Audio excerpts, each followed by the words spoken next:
Wow, that's like multitasking. I know. All right, guys. If everybody can mute, aside from Brian.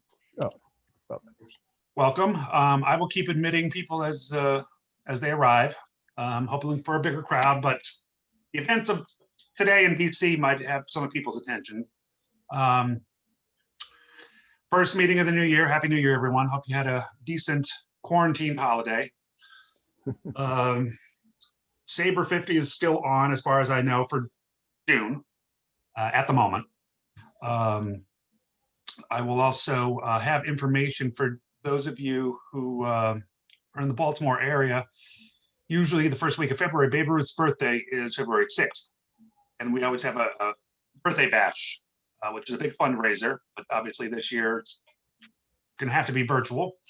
There will be some information coming out on that in the next week or two. Usually it's $60, $65. It's going to be a lot cheaper, possibly even closer to free.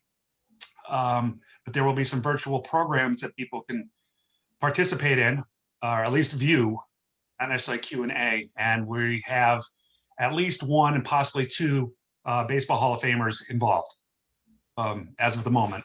And that will still in flux. So there will be more information coming. And for those of you hoping to come to the convention who aren't from the Baltimore area, it'll be a little bit of a taste of the stuff you might get at the convention. We do have our Called Shot monthly meeting 2 weeks from today at noon. I think that's the 20th, which is also inauguration day, assuming that actually happens. So our friend, I'm blanking on his name, who did a presentation on baseball cards back in November, Adam, will be speaking on that, follow up on that. So that Zoom info will come out a few days prior.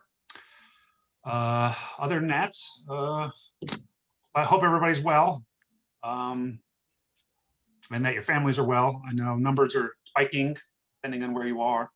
Nobody went anywhere for the holidays for the most part. I did go see my mom in the Scranton area, but that was about it. She doesn't leave her house, so everything was safe. So now we will introduce, and this is being recorded, by the way, for anybody who misses it. It'll be on the SABR site, I'm assuming in a few days. Jacob puts it up. You can ask Brian questions, chat, or wait till the end. I will mute and go blank screen in a second. Brian lives in Reading. I assume he's I don't know if he's a lifelong resident of that area, but I know he's a native Pennsylvania.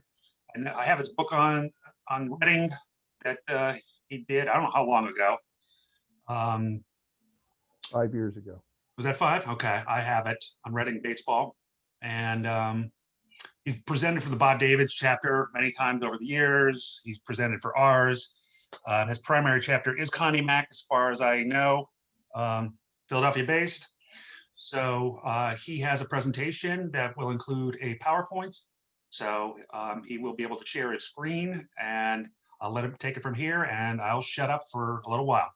Enjoy, guys. Thank you. Okay, let me share my screen by going to share screen and going next to this. Do that. Go share. All right, did that work? Okay. Now,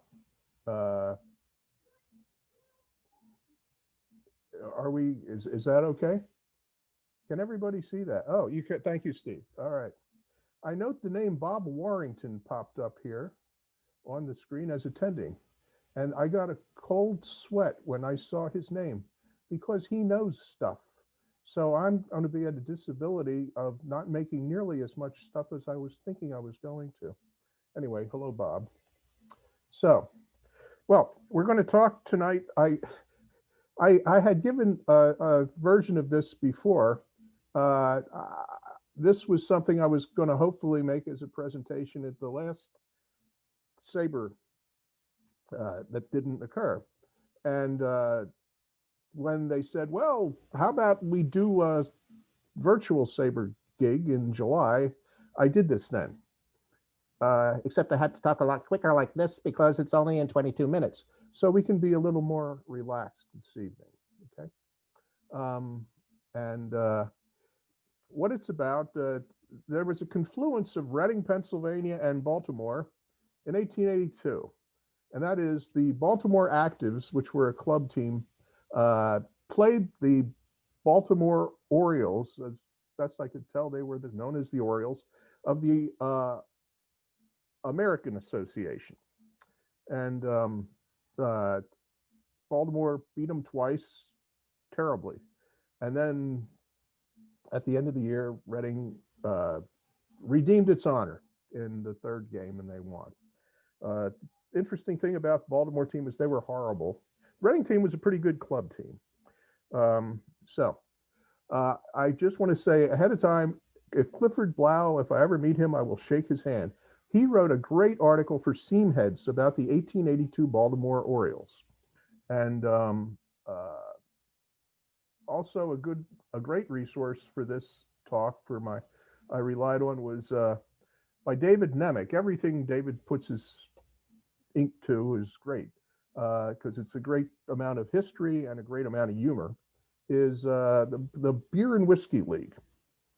His book came out a few years ago about the American Association, and so also newspaper articles and the like is what I relied on. But I want to just give a shout out to the fine job both of them did on their situation. We're going to explore the two seasons of the two teams leading up to this dramatic confluence of the teams towards the end of the year with these three highly dramatic games. Um, there were interesting characters on both teams.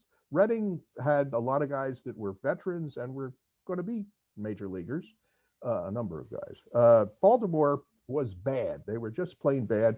And what's more fun than talking about bad baseball teams, right? How about that? 62 Mets, the 1899, what, the Cleveland Spiders, and so there. Anyway, the league they were in, it's called the Beer and Whiskey League. It came about in 1881, in the latter part of 1881.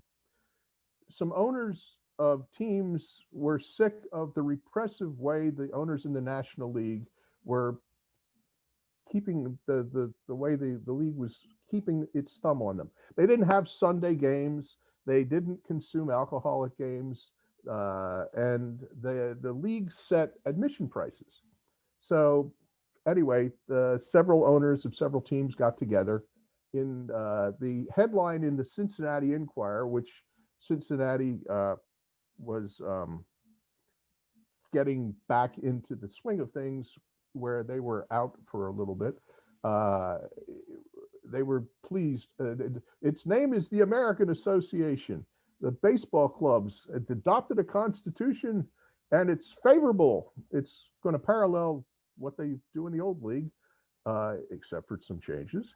And the players, it's going to have 6 teams and maybe more. So anyway, among the changes were that they are going to play on Sundays. Since 3 of the owners of the 6 teams uh, own breweries, they were going to sell alcohol at the games, assuming it was legal and wherever it was going to be sold. And they were going to be able to set their own admission prices. How about that? And some minor other things. There's some things with the players as far as salary was little more favorable, and the champion would have the best percentage, not the most wins. So there you go. That was the new league, the new Beer and Whiskey League, and it's called Beer and Whiskey because they sold beer and whiskey at games. It was met somewhat pejoratively by owners of National League teams, but they said, riffraff. And so there you go. Uh, who were the teams in the new league? Cincinnati, the Red Stockings, St. Louis, the Eclipse of Louisville, the Allegheny of Pittsburgh, with just a G, no H there, because from 1890 to 1911, you had no H with Pittsburgh. You can take that away, and that always works at singles bars, which is why I never got any dates. When you lay that on chicks, as far as the H on Pittsburgh. And then the Athletic of Philadelphia and the Atlantic of Brooklyn were the other teams. So they were going to start play in the spring, and in November they agreed on that, except not so fast. Brooklyn, whose principal fellow was a guy named Billy Barney, and remember that name. Billy Barney said, I got the Union grounds in Brooklyn all locked up for the ballpark there. Well, they weren't as locked up as he thought. And so in February, he comes and says, well, he tried to move the Brooklyn team to Columbus, Ohio, which was not a great area population wise. And he had no players signed. So he withdraws for financial reasons. But that wasn't the end of the world, because Henry Vanderhorst of Baltimore, whose brother and his brother Herman, and he ran the Vanderhorst Brewery. Henry said, I'm going to have this team. Yeah, we're going to have this team.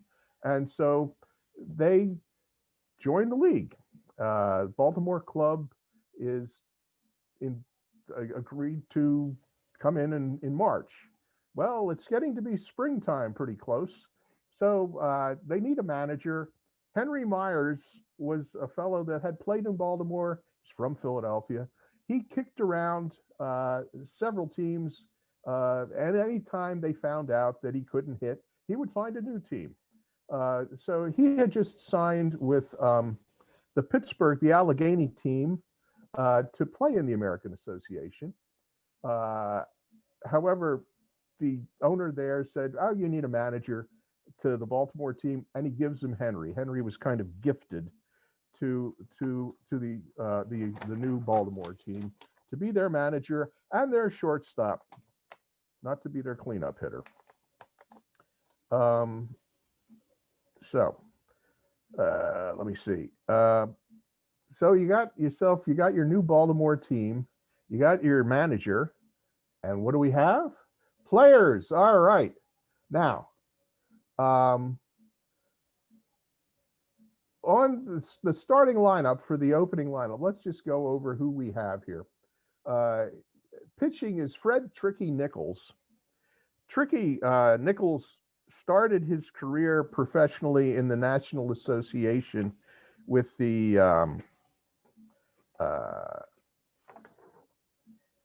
here we go. Yeah. With the New Haven Elm Cities. And his first year, he went 4-29. And that just started things off on a very poor trend for Tricky during his career. He played with St. Louis. He went 18-23. So, but he starts out, he's going to be the pitcher on this team. Henry's at shortstop. You have Henry. At second base, you have John Old Man Schätzlein. They had like a little gray thing in Baseball Reference, and on the internet, I couldn't find any pictures of John Old Man Schätzlein.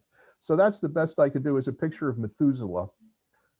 Ironically, Old Man Schätzlein died when he was 40 years old.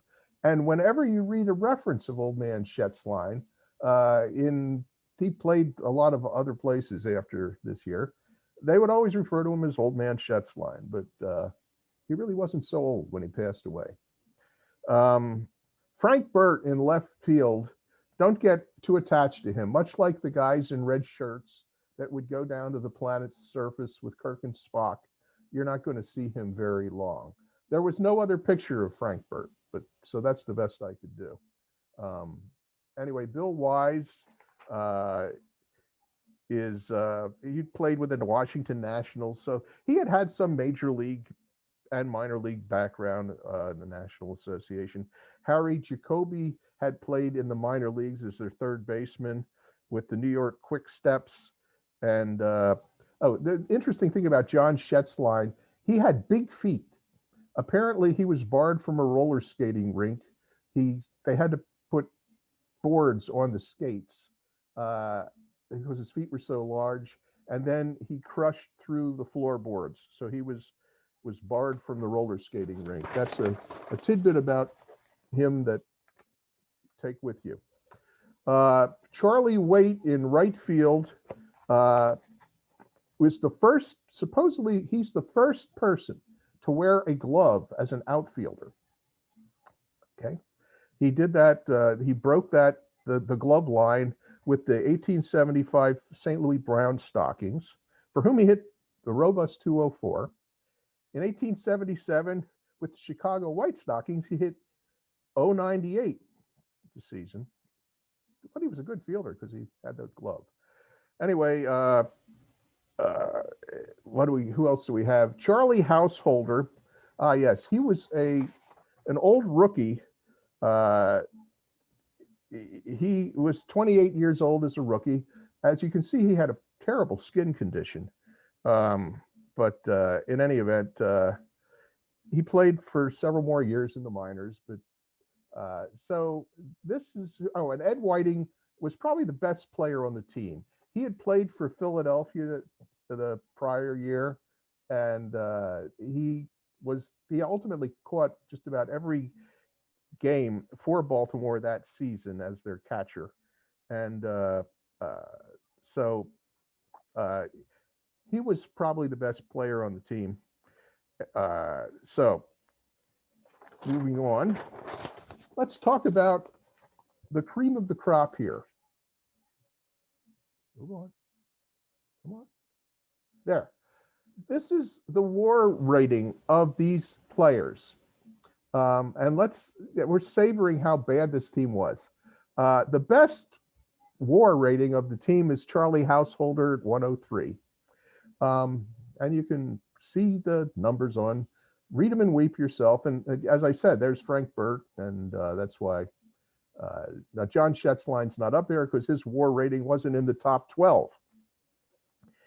What's significant about these fellows, in the top 12, and particularly in the lowest row, the bottom row, John Russ was in the top 12. He played in only one game, and he's still in the top 12 WAR ratings.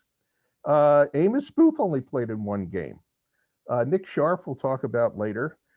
He played in 10 games. Louis Smith only played in one game, and Harry East only played in one game. So 4 guys out of their top 12 players with their offensive WAR rating only played in one game. Frank Burt, of course, played in 10 games. You all remember that now.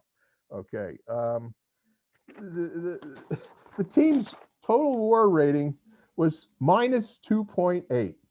And how bad was that, Johnny, as Ed McMahon used to say? Well, the second worst in the league was the St. Louis Brown Stockings. Their total team WAR rating was 1.1, but at least that was plus 1.1. The best in the league, just to give you an idea, was Louisville, was 11.8. So there you go. So that's who we have as our cast of characters, at least as the season begins. This on opening day, the team goes into the 8th inning, giving Tricky Nichols a 5-3 lead. But what does Tricky do? He lets it get away.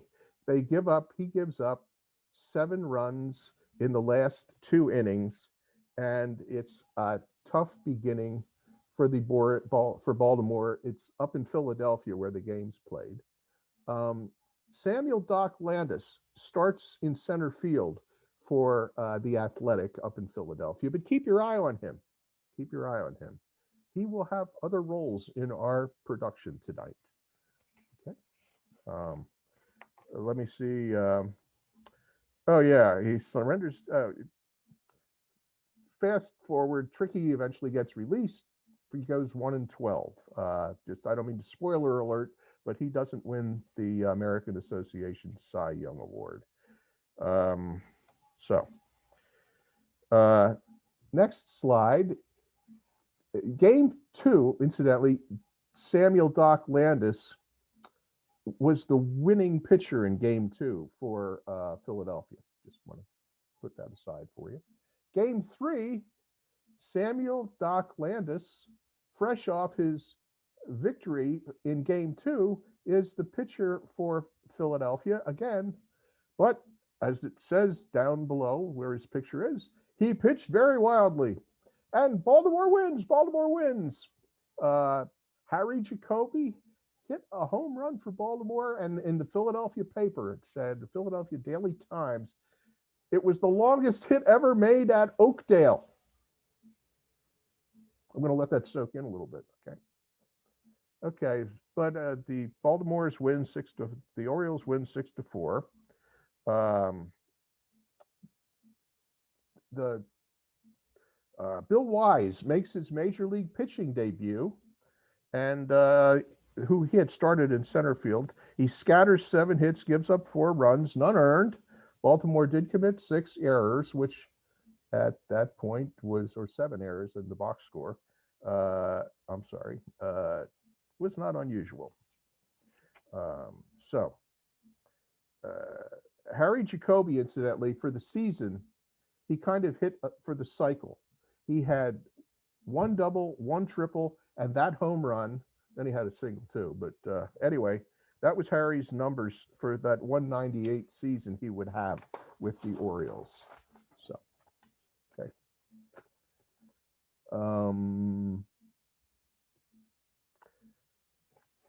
Okay. The home opener. Oh, incidentally, we'll go back.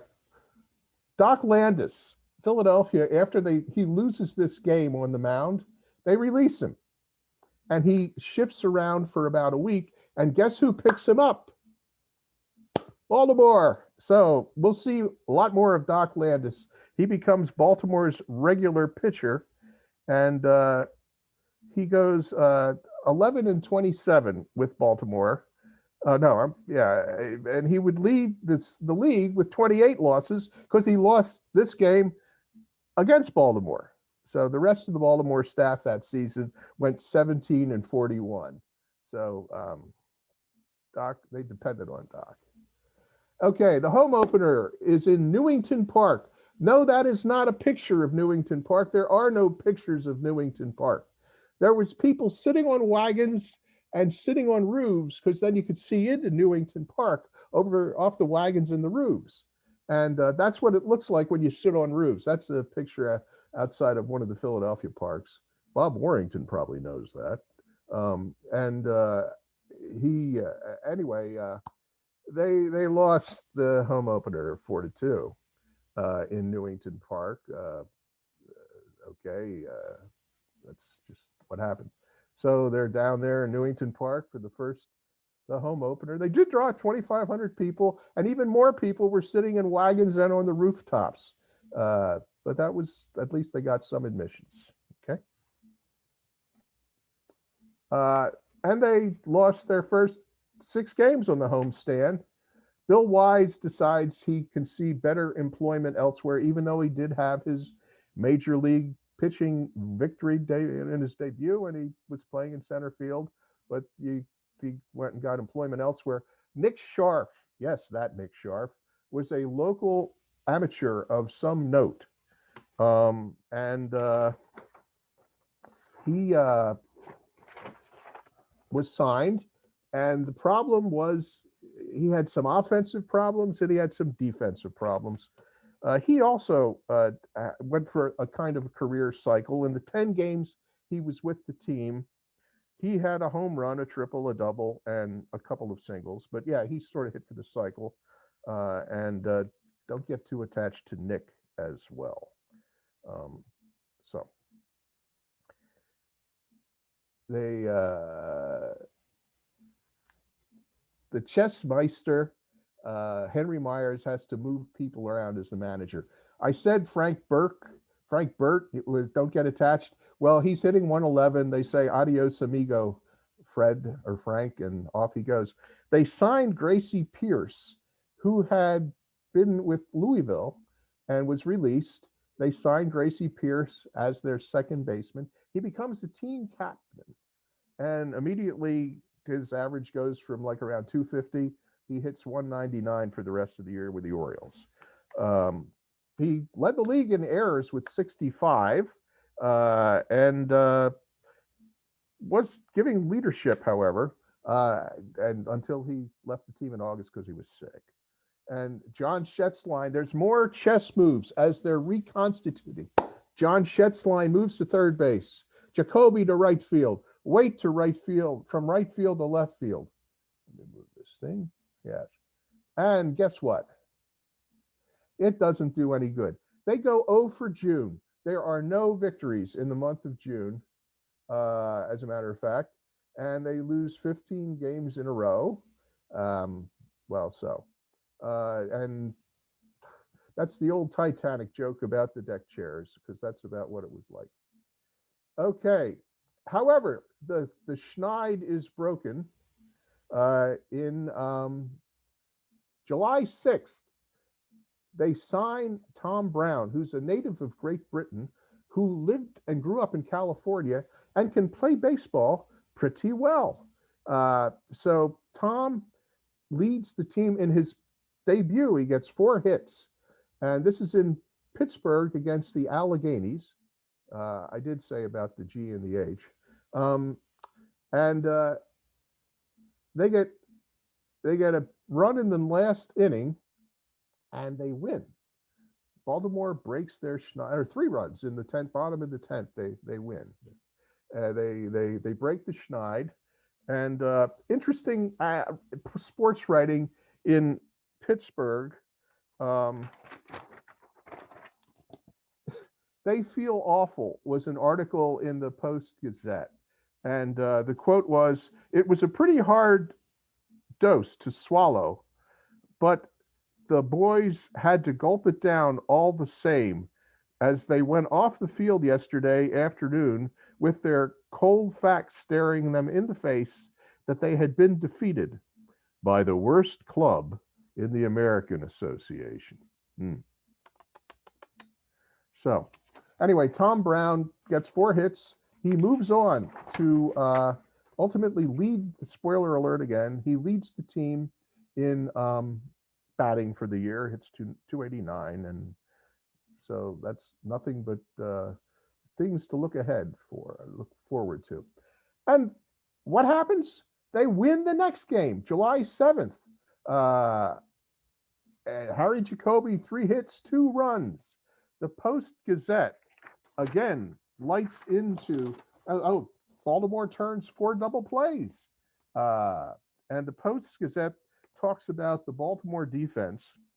Why old man Schätzlein, who is said to have played ball before the Mexican War, has for 2 days set an example for the Alleghenies in the way fielding should be done, is something that the team should emulate. So anyway, incidentally, about the Keenan suspended, that's a catcher on Pittsburgh who was suspended for drinking and being insubordinate. So if you were curious. So they've won 2 games in a row. Interestingly enough, the best place Baltimore played there all year was in Pittsburgh, where they won 6 of their 8 games in Pittsburgh against Pittsburgh. How about that? Okay, we're still moving ahead. More changes. Tricky Nichols is released. Landis does the load of the pitching. They bring Wise back. His new job wasn't that great, I guess. And he's going to back up Landis now and again. Monk Klein joins the team. He's going to play third base and back up at second base. And the interesting thing is, who says left-handers can't play third base or second base? That's what Monk did, and he, I guess, maybe proved him right. He wasn't very good. But and then he moved to center field. Bill Smiley, decidedly not smiling, replaces Pierce at second base after Dickie Pierce falls ill in August. All these changes. Look at this. They go 11-10 over 21 games. 21 games. They have a winning record. What's going on? Break up the Orioles? No, they wake up and go 5-18 the rest of the way. So that's what happens the rest of the way. So we're just a couple things. Some games of note that we talk about. One was a game. This is a major league record. They're playing at Cincinnati. It's 0-0 after 9 innings. In the 10th inning, they both score 4 runs. Okay. Then there's a huge downpour. And so Landis is on the mound. He can't hold the ball very well. And it goes all over the place. He gives up 7 runs. Cincinnati wins, and 11-4. It's a major league record that still stands. the most runs scored in an extra inning game, just in extra innings. Now, that is a game of note. And I don't know if they're going to work this in as one of the trivia questions in July, but who knows? The other game of note is they come home from a road trip to Baltimore, and the one thing that doesn't arrive by the time their 2 o'clock game starts was their uniforms. So the Orioles on September 5th played the first half of the game in their street clothes because the game must go on. And so they gave up 3 runs to the Alleghenies in the beginning of the game when they were playing in their street clothes. But once they got their uniforms, no more runs were scored by the Alleghenies, and Baltimore even did manage to score a run. The interesting thing is the Pittsburgh paper wrote about the fact that they played half the game in their street clothes. And the Baltimore paper didn't mention it one bit, and the game was played in Baltimore. So those are 2 games, I would say, of note. You don't see that every day. How bad were they? Yes, at the end of the season, it was a 6-3 September 30th loss to Philadelphia. They finished in last place, way down in last place, down there. You see that? And St. Louis was in second to last place, but way ahead. All was not lost, though. Charlie Householder's friends came up, and at the end of the game, they gave Charlie an envelope with $25 cash because he had tried so hard and did so well for the team. So $25 is $25, and I guess he went to see a dermatologist right away with that. I don't know. Okay, and just some other hallmarks of the Orioles team and why this was decidedly not the John McGraw Orioles team. Their record was their last place. They were in last place from May 9th. That was close to the beginning. They owned it. The won-loss percentage, .260. They lost more games at home than they did on the road. They did better on the road. They were the worst team in fielding, pitching, and hitting. So they hit that trifecta pretty good. What is this? 21. Yeah. 4 players tied for the league lead in home runs, each with 1. Okay. And finally, Charlie Waite's 157 average is the all-time worst batting average by a regular outfielder with percentage of games played and the like. So those are some hallmarks that you really want to keep your mind on. Okay. All right. Now let's talk about the Actives. The Actives started in Reading as a club. This is what they looked like in 1875. In the middle here is John Mishler, who was a music impresario, but also he loved the new game baseball. And so he managed the team, put them together while he was bringing Caruso, I don't know, whoever, the different famous singers to Reading for music stuff. So they were a very good team in 1875, but Reading's in the best guys signed pro contracts went away, so they kind of fell by the wayside. In 1882, things appeared in the Reading paper, and the little tidbits. A number of responsible gentlemen said to John Mishler, "Will you reorganize the old active baseball club and bring baseball at that level back to Reading?" They had a lot of little teams, fire companies and whatever were playing, but they wanted to get this really good baseball club together. So he brings Sam Fields back, who had played for the old active club. Fields was interesting. He played for the 1876 Cincinnati Reds that were 9-56. He was the catcher for a guy named Cherokee Fisher on that team. Talk about bad teams. Cherokee was eventually let go because he had problems with alcoholism. But he played for the Washington Nationals, the Philadelphia Sentinels. And after he was let go by the Cincinnati team, after they got rid of Cherokee Fisher, he played for the Actives the rest of that season. So he got to like Reading. He eventually ran a bar and a hotel here. So his job was to find a ballpark where the Actives could play. Okay. So they're putting the band back together. There was little tidbits that popped up in the Reading papers, which the snippet. He's got a letter from Lovett. He's getting players together, and he's got another tip. He's lining up the Coach Street line, the 9th Street, so they can transport players around. And again, he's getting challenges, so they got to get games together too. So anyway, they managed by the beginning of the season to have a place to play and players to play. And who were the players? It was, as I said, kind of an interesting mixture of past and future major leaguers were the principal players. Henry Larkin was a Reading native, and this was the first year he played. He'd eventually play several years for a number of teams, predominantly Philadelphia Athletics. Played Cleveland in the Players League, played for Washington a bit. He was probably the best player hitter on the team. And as I said, he had a very productive career in Philadelphia. Ed Cannonball Morris, they signed him as a pitcher and an infielder, and also sometimes to catch. But David Nemec wrote that he was probably the premier southpaw pitcher prior to Lefty Grove in baseball. How about that? So they had Cannonball Morris. And as the rules changed, at one point he was the best quick pitch pitcher, but then they took that away from him when they changed the rules.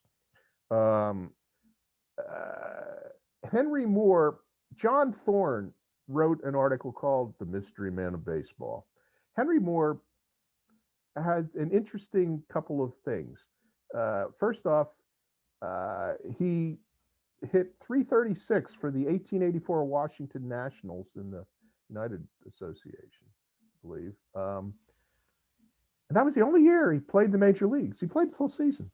He's one of 3 people that played one season, hit 300, and didn't ever play again. Also, he had the highest average of anybody that ever played one season for a team as well. Also, he was a jerk, which is why he got kicked off a whole bunch of teams after he played for Washington. But during the season with Reading, there he was at second base and shortstop sometimes. Frank Heifer was a former member of the Boston Red Stockings for a month or two in 1875. The Red Stockings came to Reading for an exhibition game. Frank was the best player on the Actives at that time. He was on the Actives. Boston saw him. That was the National Association team that won 71 games. Anyway, they beat the snot out of the Reading team, 21-11. And then they signed their best player and left town with Frank Heifer. He was released near the end of the season, but he still hung around Reading. He played for different teams in the interim, but by 1882, he was now playing with the Active. Jake Goodman, the Lancaster native, played on the 1875 Actives. That's from that picture there. He also played in for several other major league teams. August Alberts, Reading native, played for several big league teams, major league teams. In 1891, he was a member of the Milwaukee Brewers. I should have added that. He won the award as the most popular brewer. Except he hit .098. So the day that it was reported that he won the award, it was also reported that he was released. Harry Shadow Pyle was the pitcher for that team. And he was not related to Lamont Cranston as the Shadow. They called him the Shadow because he was 5'8" and 130 pounds. Anyway, he pitched around Reading. He pitched other places. He eventually emerged with the Philadelphia Quakers for a game, and then for a few games with the Chicago White Stockings. He was an interesting fellow, and we'll talk about him a little later. But he was the regular pitcher. This was the beginning of his pitching career with the 82 Actives. Okay.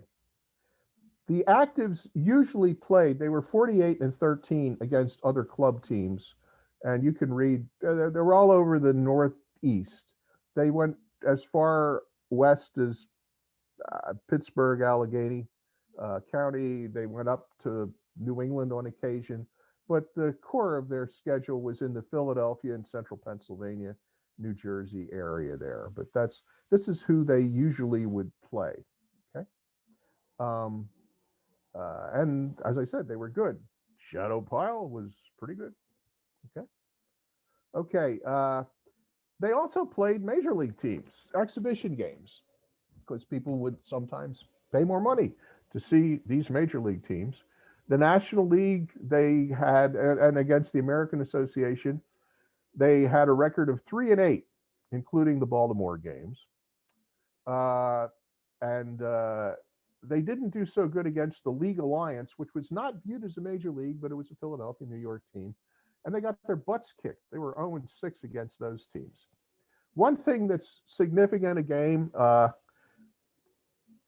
the first major leaguer from Reading, Pennsylvania, was none other than George Washington Grin Bradley. He was Reading native. He was near the downside of his career. He had won with the St. Louis Browns. What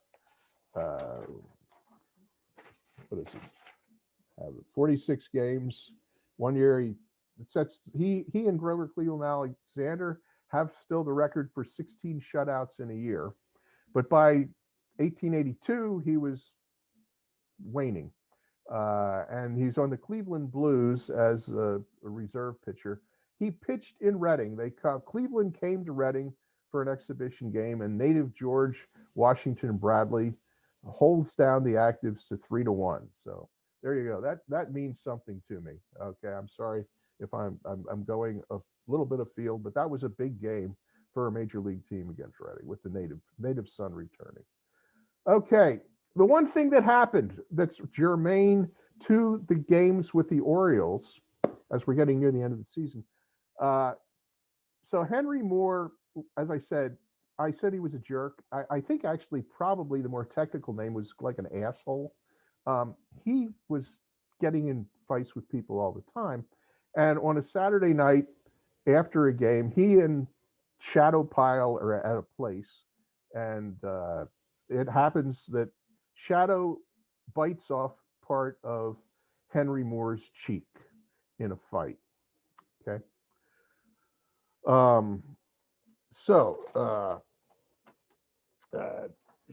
Shadow gets kicked off the team because he had been sort of insolent. But anyway, Mike Tyson said, "Why didn't you just do his ear? You could that would have been better." But anyway,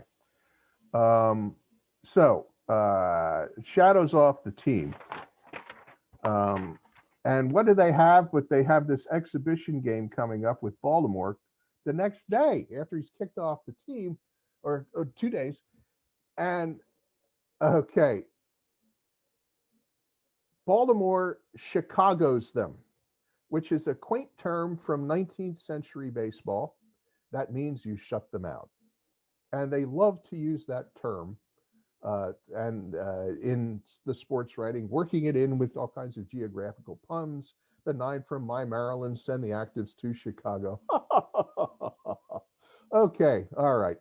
So Monk Klein has 3 hits. Landis throws a shutout or a Chicago, even though he goes 0 for 7. Brown has 5 hits. An ugly day is Henry Moore with his partial cheek on the one side, makes 7 errors.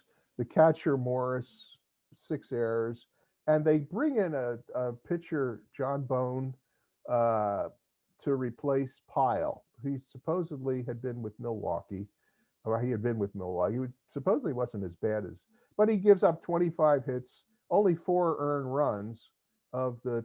However, they give up 25 runs because of all the errors.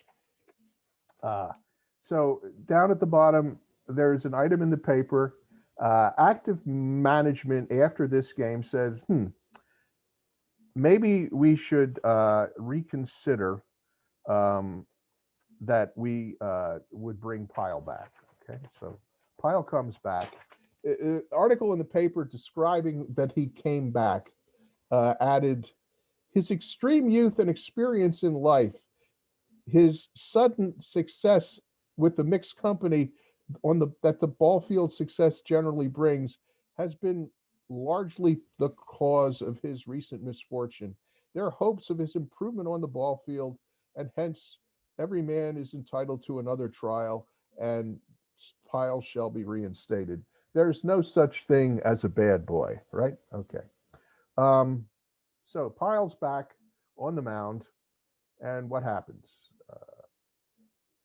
Well, they lose 12-3. Pyle actually doesn't do bad. He gives up how many hits? I have it here. He does well, except the team makes a lot of errors. It's the largest crowd of the year. They lose 25-0, and still they want to see the team play again. So they have 2,500 people to see a rematch. And in any event, they lose 12-3. Tom Brown hits a triple. August Alberts, 5 errors at shortstop. Auch du lieber Augustine, as they would say in German.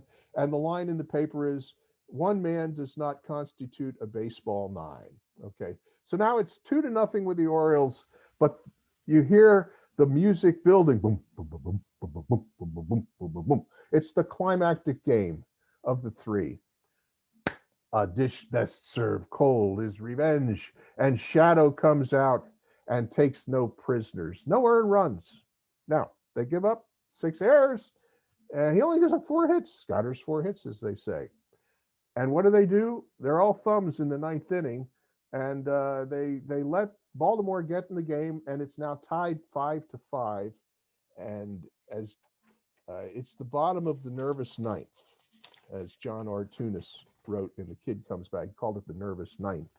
Reading, now there's 200 in attendance. That's all after the 2,500. Who knows? Anyway, so Holland gets a base hit to right in the bottom of the 9th. Alberts follows with an infield hit, and Henry Larkin hits a single to right field that Brown throws poorly, and Holland scores, and the actives come back and have this triumphant revival. They've revenged themselves against Baltimore, and they have their manhood, their pride, and they're walking tall. Okay, so there you go. That's that. Now let's look at the postscript.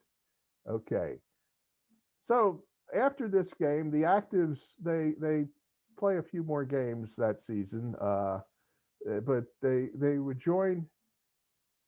Wait a second. Yeah, they joined the Interstate Association the next year, which is managed by Field, and a couple of these other fellows remain. They joined the Eastern League. The franchise folds August 4th, 1884. Henry Larkin plays 10 years in the Major League. As I said, Henry Moore plays for Washington in the United Association in 1884 and sets his unique records. Gus Alberts, again, is the most popular Brewer in 1891, and then immediately released. Postscript for Baltimore. First off, there's all this intermarriage with the actives. Number one, Reading was one of their 3. They go and they play in Harrisburg. and they lose those games too. So it was the beginning of an even downwarder trend. They did lousy in their postseason exhibition season. Tom Brown leaves Baltimore at the end of their season and goes and plays in games with the actives that they played till the end of October. So he plays with the actives. Doc Landis, he joins the 1883 actives after pitching for Baltimore. He marries Anna Widener, and on August 1st, he's back. Oh, on August 1st, then he's back with the Baltimore Monumentals the next year. And Harry Jacoby plays for the 1883 and 84 actives, and Henry Myers, the manager, he plays for the actives in 1887 as well. So there's this Reading Baltimore connection. Apparently, the magnetism draws until they have the crab cakes in Reading, then they want to go back to Baltimore. Now, Baltimore, they lose their exhibition games to Harrisburg to end the season. Incidentally, there was not even any item in any Baltimore papers about the games between Reading and Baltimore. Ed Whiting, the catcher, who is the best player on the team and catches every game except two, but he plays outfield those games. In the middle of the season, he signs a contract to play with the Louisville Eclipse in the next season. Since they didn't have a reserve clause, he could do that. So he went, no, I'm going to go with them next year, but no, play the rest here. It's all right. That after the season, Baltimore didn't send a representative to the American Association meeting. And so the franchise was then, with the consent of Vanderhorst, awarded to Billy Barney. Remember him from the beginning with Brooklyn? Well, now he's back, and he's Mr. Baseball in Baltimore for the next 7 or 8 years. It's 100% turnover of players with the new association. The 1883 team isn't as bad as the 82 team, but it's still finished in last place. Okay. Now, what happened to Shadow Pyle anyway? I'm writing his bio. He's not invited back to the actives. Pitches for Wilmington, and he pitches for Lancaster. He debuts in the last game of the season for Philadelphia. He's known as Shadow only in 1887 because he's so skinny, and the Chicago papers pick him up for the brief time that he's with the White Stockings. And then he comes back to Reading, where he sometimes pitches for the actives, sometimes umpires. He always drinks, and then he eventually dies pretty young. So the last thing I just want to say, Amos Little Darling Booth was one game with these Baltimore Orioles, okay? He was with also the even stinkier 9-56 Cincinnati Reds. And finally, he was with the 1877 Cincinnati Reds, who were a little better than the previous year's Cincinnati Reds, but they weren't very good. So anyway, I note that I managed to cancel the chat thing. So now I'm going to see what questions anybody has. But that's my presentation, and I'm sticking to it. Peter, help me here. What do I do with bringing chat up? If anybody had any questions. But since I was so thorough, maybe nobody had any questions. I don't know.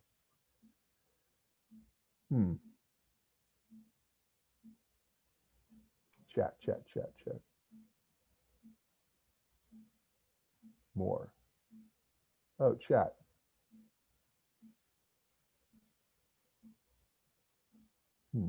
If you could unshare your presentation. Oh, okay. I'll unshare it. Stop sharing. There we go. Okay. Well, thanks for not interrupting. No, I'm sorry. Okay. Jack Frye on the 83 actives. I'll start in the Jack Frye was known as Reading's colored catcher. He played a couple of games with the 83 actives. He came from Renovo, Pennsylvania. I'm writing an article about probably one of the best players in Reading, named Eddie Day, who was an African-American player who was so good that he got to play with the white teams for a while in the 1890s. But Frye played. He was one of the last 4 players that played in.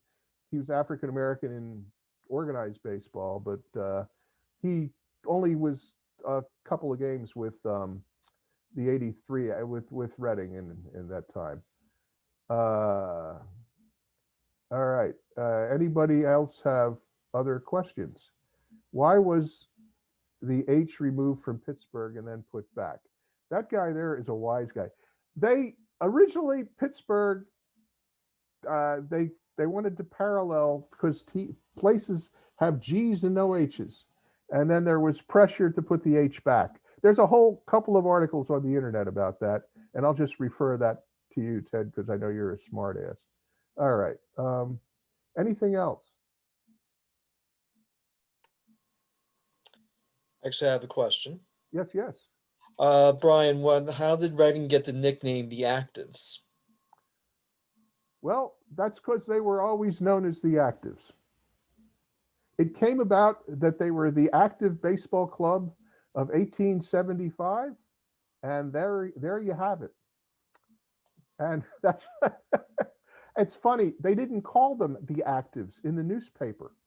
They called them usually the name of the manager. And it's the only way you find out oftentimes is you got to look up in Baseball Reference or in the minor league encyclopedia I have.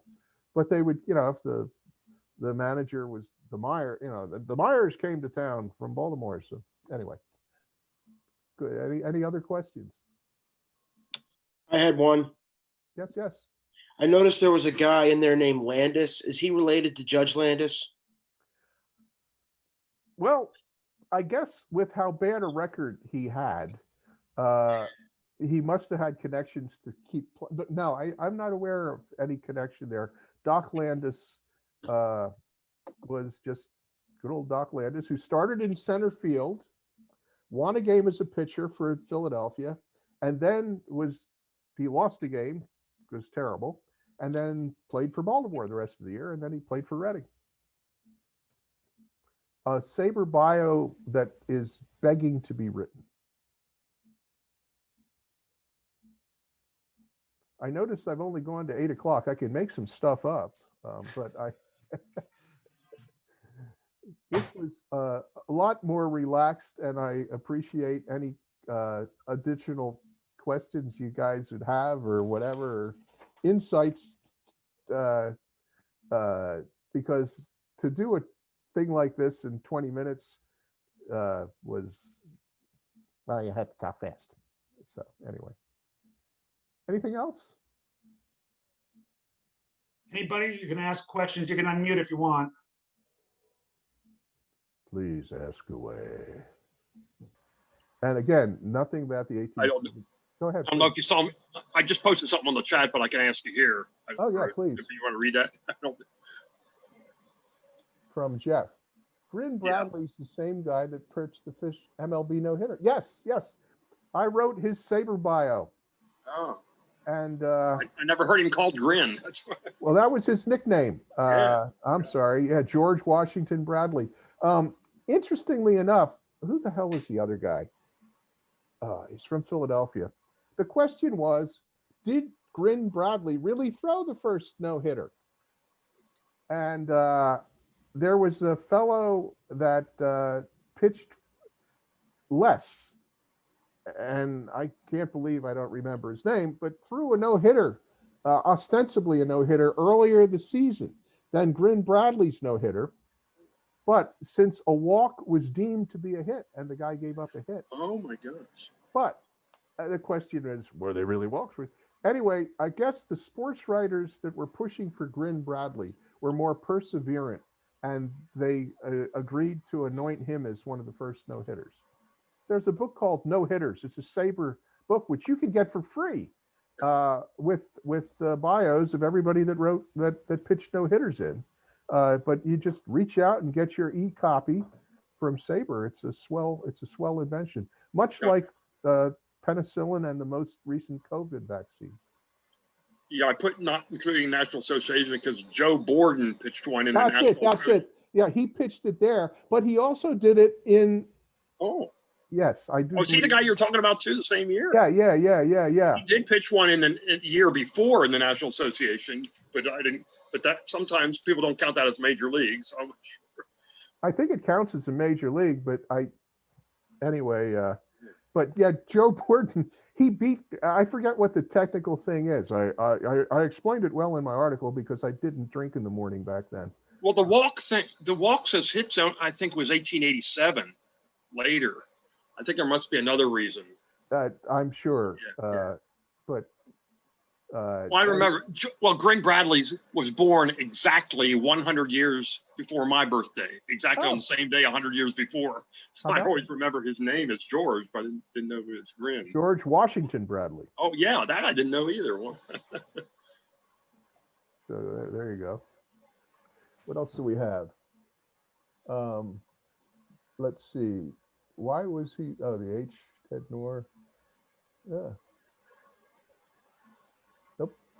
Well, thank you for your patience. And the last Zoom meeting I was at, I fell asleep, and that was embarrassing. Yeah, one of those. It wasn't a baseball Zoom meeting. I would have never fallen asleep there. So anyway. Questions, guys? Comments? Any announcements? Yes. Grady, go ahead.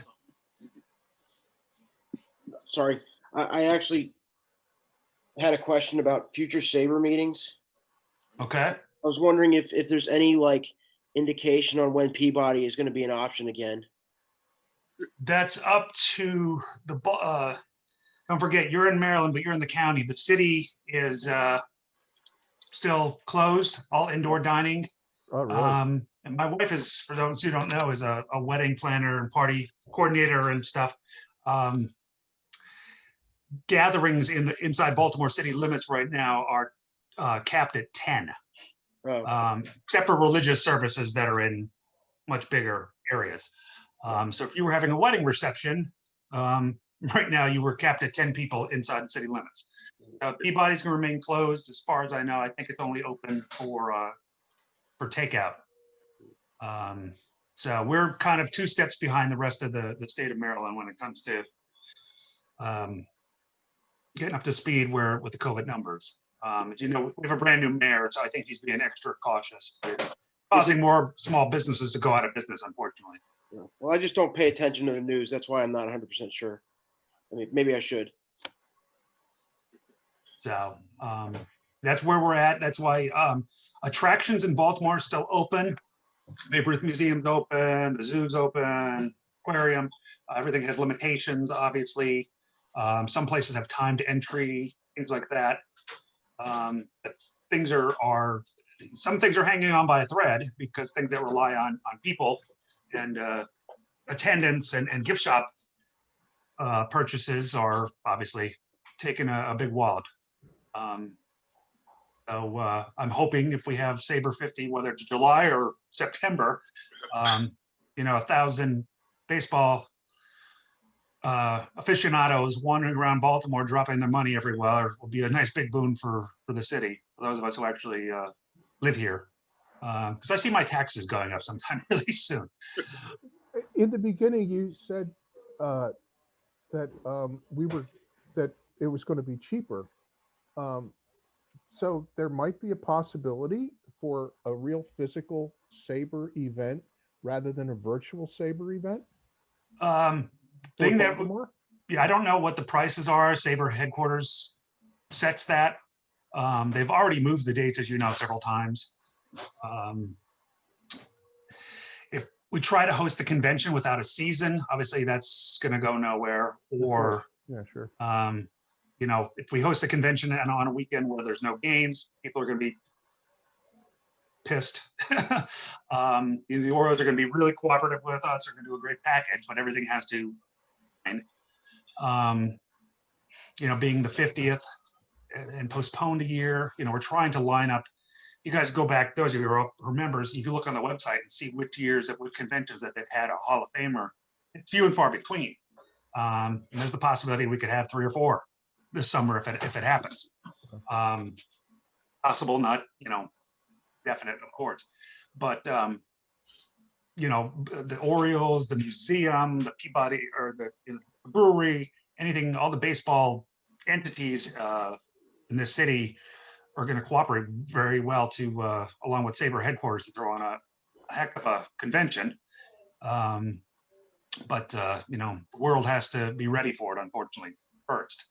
And folks who come across the United States or international are, have a little bit more apprehension, coming to a major metro area. So, fingers crossed. We'll see where the vaccines start taking off. I don't know if any of you have received one yet. I'm going to be getting one hopefully in the next 6 to 8 weeks because I'm on the high risk list because of prior conditions. I haven't heard anything in Pennsylvania, what their plans are. Now, I have a No. University of Maryland Medical Center has been distributing the staff. And once they get to the patients, they're going to go to patients at a cancer center and people with high risk diseases and low immune systems first, along with elderly and whomever else. Okay, fingers crossed, obviously, for a baseball season, for a cure to all this crap. That's, and I'll keep you guys informed about the virtual Babe Ruth Bash, which will be next month, assuming we can get enough sponsors and get it off the ground. And I assume you all get our emails because you're here. You either get it from the Gmail, or if you're actual chapter or chapter roster, edit through. I get both of them every time. You have the SABR tool. I send it both because That's some fine. people change their email addresses. And our Gmail one, we send out, if you include the actual chapter members, we probably have about 650 people on the Gmail one, all over the country. So get as many people as we can. Brian, any last thoughts, questions? Just a question. I'm here with a number of Maryland people. What the hell is up with Frederick closing down? I know Hagerstown, they didn't draw, but Frederick had nice attendance. It was a nice ballpark. Why? What's up with that? My opinion, every team had to lose one affiliate. Every team at least lost one, some two. The Orioles, obviously, up until Jeff, you probably know this, up until 2010, they also had the Bluefield Orioles, who was an affiliate for like 50 years. At least 50 years, yeah. And they ended that in the Appalachian League, and the only rookie league they kept then after that is Florida.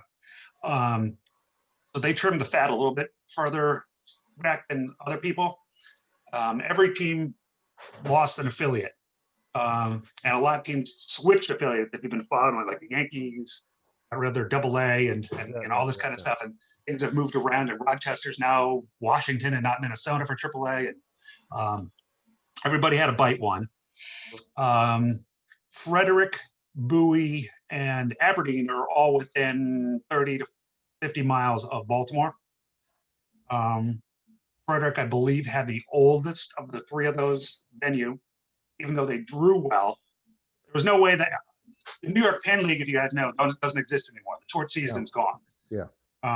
So the only way New York Penn League teams were going to survive is if they were moved to a different level. Cal Ripken wasn't going to get a team stamped out of existence. There's just no way. They draw well. It's in a good location, and his name has a lot, and it's a newer facility. So they're replacing Frederick. I don't know if it's been officially announced in the Carolina League, but basically they're moving up to high A. Frederick isn't disappearing totally. They're moving to that, whatever it's called, summer bat league, draft league thing. Guys that might be drafted in major leagues. Yeah, so they're still going to have a team, but it won't have a minor league affiliation with any direct club. I know that State College Spikes are doing that, and a couple other teams. Some New York Penn League teams. I used to have an Aberdeen mini plan for a couple of years, so I got to know a lot of the teams. Some of the New York teams, like the Staten Island Yankees, are totally gone, and they're suing the Yankees and Major League Baseball for eradicating them. So that's happening a lot in other places, especially in some of those small Appalachian towns that have had baseball for many decades, and now it's gone. I will miss the Keys. They'll still exist. I think they're still going to keep the name Keys. They just won't be a part of the Orioles pipeline. Well, thanks for letting me. And that was a major league decision, not an Oriole decision. Yeah, every team had you had to trim down. You have to have just one rookie league. This doesn't count your foreign ones in Venezuela and Dominicans or whatever. You basically have your one rookie league, either in Arizona or Florida, and then no more short season and just an A, high A, double, and triple. Interestingly, Washington, I don't know anybody on here, Washington fans, but Washington's team in Carolina League, high A, moved, was supposed to be last year, they moved from Potomac, right outside DC, down to Fredericksburg. And they were going to be the Fredericksburg Nationals, the Frederick Keys playing in the league, a brand new ballpark. They actually got downgraded from high A to low A, and they're going to be playing, they're basically replacing the Hagerstown Suns as Washington's A affiliate, and will be playing in the South Atlantic League. So there's a lot of changes, and there's names that have changed, and logos that have changed. My wife's a Phillies fan, and I know one of their affiliates changed their actual name. I think that team in Jersey went from Lakewood to something else. The Blue Claws. They were the Blue Claws, I think. Oh, that's Southern Maryland. They're known as Jersey Shore, That's right. Yeah. So, but they kept the nickname. and I'm not sure about any of the independent teams, like the Southern Maryland Blue Claws or the team in Lancaster. How they're a lot of these former minor league teams, I think if they want to hang on, are going to try to join an independent league. You know, I'm sure it's a lawyer's field day out there right now. I think I heard one of the independent leagues is actually an affiliate now. I forget which one. The Pioneer League became the Pioneer League is now an independent league. That used to be a high rookie league. Right. Yep. And the St. Paul Saints, which were an independent team for the last 25, 26 years, are now an affiliated team with the Minnesota Twins. Yeah, they're the AAA for the Twins. Somerset. How much Somerset that was in the Atlantic League? I may have heard that they're an affiliated team now. Somerset's an affiliated team with the Yankees. They were one of the first team. They were one of the first. The Yankees were one of the first teams to announce this. Trenton now is no longer an affiliated team, but now they become a part of this MLB draft league. Right. But yeah, do your homework. Go to MILB and figure out who your pipeline is, because things have changed. I know the Phillies. I'm sure there's a link to go to all the lists. A lot of AAA teams seem to be the same for people who are fans of local teams. I know the Yankees stayed in Scranton, and the Orioles are still in Norfolk, and the Phillies are still in Allentown. But, I'm sure other people are shaking their heads. So, but it's going to be interesting. Obviously, I'll take baseball in any form this year to live performance, whether it's, I live a mile from Camden Yards, but if I have to go down to Bowie, so be it, you know. But I guess if Philly's playing, Camden will be playing too. So. Right. So whatever works. I guess that's about it. Hopefully you guys can come to our next, the next one will be on the 20th. Some people will be down in DC for Inauguration Day. Well, that's going to be virtual too. But it should be. But it is. It's going to be virtual, so I don't know if it's all crowds or not. Look at all the protesters that showed up today, so who knows? So I'll stay nice and warm in my house. So any last questions, thoughts? Thank you very much. No, and thank you, Brian. Thank you, Brian. Good time. Brian's a Had some quality laughs. guy. Got some laughs. Thanks a lot. I went to a Reading Fight and Fails game with Brian. It wasn't last year, so obviously in 2019. And Yeah.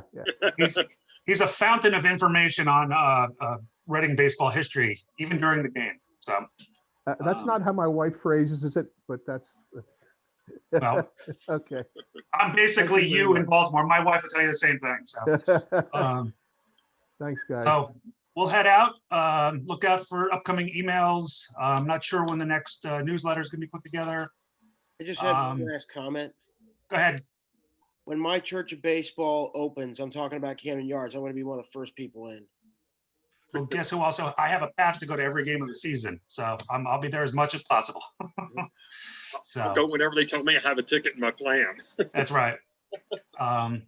So hopefully you guys will be here. Hopefully we'll all be there this summer for SABR 50. So keep your fingers crossed. Obviously, keep yourselves well and your families well first. And then hopefully the communities get it together and we beat this thing sooner. So I'll sign off. This will be, Brian, this will probably be up within a few days on the SABR site. Jacob put it up. So you can send it to all your friends then. Alrighty. All right, guys? Thank All you right. very much. Happy Good night, New Year. everybody. Good night, Take guys. care. You say take care.